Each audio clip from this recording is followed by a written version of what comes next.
Prosím vás, abyste přijali. Kam? No, protože tady to se nedá sedět doma, oni mi bokají furt na okno. Ale kde? Chodím ven a furt mi bokají na okno. No dobře, ale musíte mi říct, kde? Adresu chcete? No adresu určitě, no. Skládka 259. Kolik? 52. Skládka 259. 200, a v kterém městě? No. V kterém městě? 250. 200... Sklářská 259, ale v kterém městě? Teplice nebo Duchcov nebo...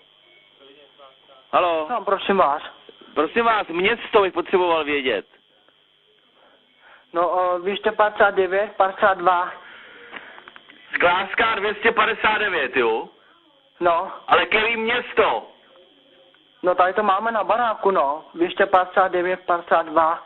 Ale jaký město musíte mi říct? To je ulice. Já potřebuji město. Teplice, Duchcov, Bylina. Skládka.